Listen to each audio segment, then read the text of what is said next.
오늘부터 금요일까지 특별 새벽 기도회를 가질 것인데, 이번에는 예수님께서 십자가를 지시던 그 주간에 있었던 사건들을 순서대로 좀 살펴보려고 합니다. 월요일에는 월요일에 있었던 일, 화요일에는 화요일에 있었던 일, 그렇게 살펴보려고 하는데, 우리가 다 예수님의 제자라고 생각을 하시고 예수님을 한번 따라다녀 보는 거죠. 오늘은 그 주간에 월요일에 있었던 사건, 성전을 깨끗하게 하셨던 사건의 의미를 상고하면서 은혜와 교훈 받기를 원합니다. 예수님께서 성전에 들어가셨을 때는 유월절을 며칠 앞둔 그런 때였죠. 유월절을 지키기 위해서 전국 각지에서 몰려든 사람들로 성전은 가득했습니다. 사람만 해도 복잡한데 소와 양과 염소들이 질비하게 성전의 뜰에 묶여져 있고, 혹은 또 비둘기를 가두어 둔 새장도 여기저기에 매달려 있으니 그 소들의 울음소리, 양과 염소의 배설물, 이런 것들이 성전의 뜰에 가득했던 것입니다. 뿐만 아니라 돈을 바꾸어 주는 사람들이 펴놓은 상들로 성전 안은 더 복잡하고 정신이 없었죠. 2일이나 7일이 되면 여기 하단에 가면 장이 섭니다. 얼마나 복잡한지 모릅니다.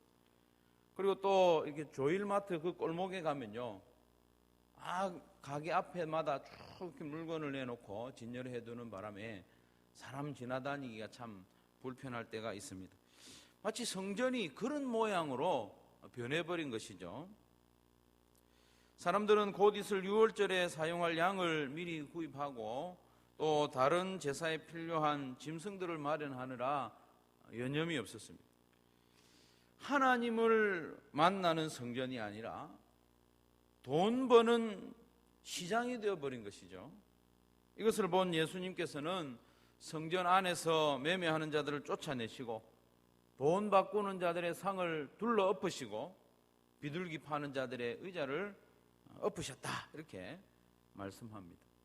그러면서 책망의 말씀을 하시는데, 기록된 바 내 집은 만민이 기도하는 집이라 칭함을 받으리라고 하지 아니하였느냐. 그런데 너희는 성전을 강도의 소굴로 만들었구나, 이렇게 책망하시면서 진노하셨습니다.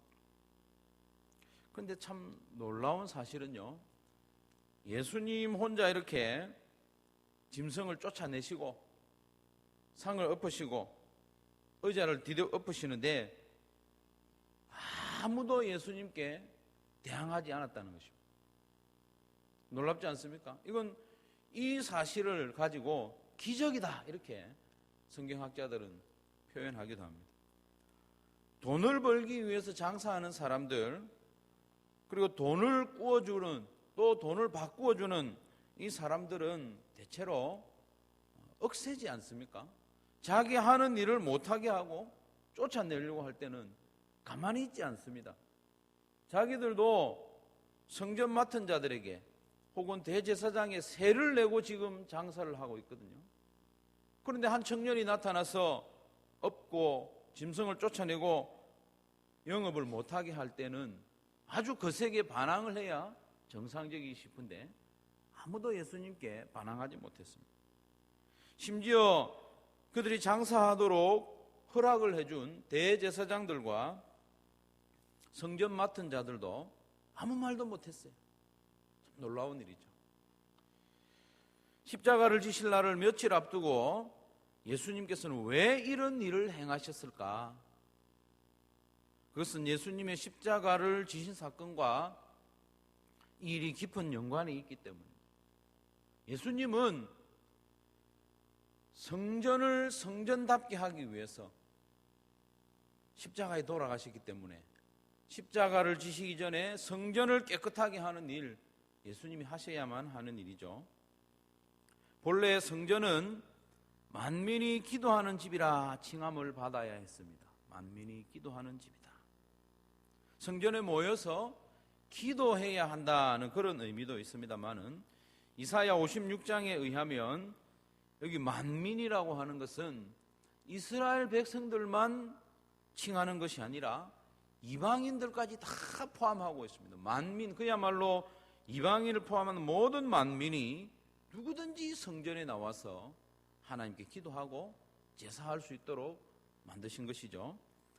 6절 7절 말씀해 보면 여호와와 연합하여 그를 섬기며 여호와의 이름을 사랑하며 그의 종이 되며 안식일을 지켜 더럽히지 아니하며 나의 언약을 굳게 지키는 이방인마다 내가 곧 그들을 나의 성산으로 인도하여 기도하는 내 집, 성전이죠. 기도하는 내 집에서 그들을 기쁘게 할 것이며 그들의 번제와 희생을 나의 제단에서 기꺼이 받게 되리니 이는 내 집은 만민이 기도하는 집이라 일컬음이 될 것이라 말씀하고 있습니다.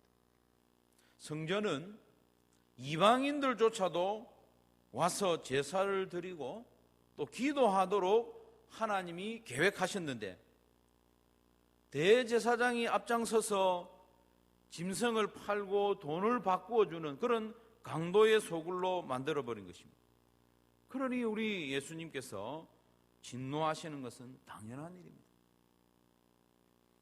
강도의 소굴이라는 말이 무슨 뜻입니까? 예레미야 7장 8절 이하의 말씀에 보면 이스라엘 백성들이 도둑질하고 살인하며 간음하며 거짓 맹세하는 삶을 살았다고 했습니다. 이 모두가 십계명에 나와 있는 그런 명령들을 다 어겼다고 했습니다. 그러면서 바알에게 분향하는 그런 삶을 살면서 실제로는 삶을 그렇게 살면서 성전에 나와서 하나님 앞에서 하는 말이 무엇인가 하면 우리가 구원을 얻었다. 우리가 구원을 얻었다. 그래서 성전을 가리켜서 이것은 성전이다, 성전이다, 성전이다 3번이나 그렇게 강조하면서 이곳에 나오기만 하면 우리는 구원을 얻는다. 이렇게 외치는 것이죠. 삶으로는 십계명을 정면으로 어겨가면서 성전에 들어와서 입술로만 우리는 구원을 얻었나이다 이렇게 말하는 백성들을 향해서 하나님께서 진노하셨습니다. 진노하면서 하신 말씀이 내 이름으로 일컫는 성전을 강도의 소굴로 만들었구나, 도둑의 소굴로 만들었구나 이렇게 말씀하신 것이죠. 하나님께서는 성전을 통하여 그 백성들과 만나 주시고 연합하기를 원하셨습니다. 그런데 백성들은 성전에 나오기는 했지만 하나님을 만나는 것이 아니라 돈을 만나기를 원했습니다. 하나님으로 만족하기 위하여 성전에 나온 것이 아니라 돈으로 만족하기 위해서 성전에 나와 있는 것입니다. 그래서 예수님께서 진노하셨지 않습니까? 너희가 만민이 기도하는 집인 나의 성전을 강도의 소굴로 만들었구나. 예수님이 이제 곧 십자가를 져야 하는데 탄식하는 마음으로 백성들에게 진노하신 것이죠. 그런데 참 놀랍게도 우리 예수님께서는 십자가를 지심을 통하여 이제는 저와 여러분의 몸과 마음을 성전으로 삼으셨다는 것입니다. 건물로 지어진 성전이 아니라 저와 여러분의 몸과 마음을 성전으로 삼으시기 위하여 십자가에 돌아가셨다는 것입니다. 고린도전서 6장 19절의 말씀에 보면 너희 몸은 너희가 하나님께로부터 받은 바 너희 가운데 계신 성령의 전인 줄 알지 못하느냐. 우리의 몸과 마음을 성전으로 삼으시고 우리 안에 거하시겠다는 것입니다. 그리고 6장 15절 말씀에 보면 너희 몸이 그리스도의 지체인 줄을 알지 못하느냐. 내가 그리스도의 지체를 가지고 창녀의 지체를 만들겠느냐. 결코 그럴 수 없느니라. 우리로 하여금 성전이 되게 하셨고 그리스도의 지체로 삼으셨다는 것입니다. 그리스도의 몸의 한 부분으로 만들었기 때문에 우리는 우리의 몸과 마음을 가지고 창녀의 지체를 만들 수 없다는 것입니다. 강도의 소굴로 만들어서는 안 된다는 것입니다. 다시 그렇게 해서는 안 된다는 것이죠. 사랑하는 성도 여러분, 저와 여러분의 마음과 몸은 하나님이 거하시는 거룩한 성전이라는 사실을 결코 잊어서는 안 되겠습니다. 우리의 몸은 그리스도의 지체라고 성경은 선언을 하고 있습니다. 이 말씀들을 대하면서 우리는 놀라지 않을 수 없습니다. 참으로 감격하지 않을 수 없습니다. 하나님께서는 죄인인 나와 좀 가까이 하는, 친하게 지내는 정도가 아니라 내 안에 들어오셔서 거하기를 원하신다. 잠시 머물다가 떠나시는 그런 나그네가 아니라 영원히 내 안에 거하시겠다고 말씀하고 있는 것입니다. 예수님께서 나와 좀 친하게 지내시는 정도가 아니라 나와 같은 존재를 예수님의 한 몸의 일부로 그리스도의 지체로 삼으시고 예수님이 나와 한 몸이 되시겠다. 그 일을 위하여 예수님은 십자가에서 몸을 찢고 피를 흘려주셨다고 우리에게 말씀하고 있습니다. 우리가 하나님이 거하시는 성전이 되고 그리스도의 몸의 일부 지체가 되게 하기 위해서 예수님은 십자가의 고난을 당하셨다는 것을 우리가 기억해야 되겠습니다. 성도 여러분, 그런데 우리는 너무나도 쉽게 우리 마음에 하나님 외에 다른 것을 두지는 않습니다. 하나님만 우리 안에 계셔야 되는데, 하나님만 우리 안에 거하시기 위하여 예수님을 십자가에 내어주시기까지 했는데, 우리는 우리 마음에 너무나도 쉽게 온갖 잡동사니로 채울 때가 있지 않습니까? 하나님의 마음은 온통 우리의 마음을 향하고 있는데 우리의 마음은 하나님 외에 다른 것으로 채워져 있지 않는지, 마치 이 이스라엘 백성들이 하나님을 만나고 하나님과 연합해야 할 성전을 짐승이나 돈으로 가득 채웠던 것처럼 우리의 마음을 그렇게 쉽게 내어주고 있지는 않는지 성전을 정화하는 예수님의 모습에서 돌아보아야 하겠습니다.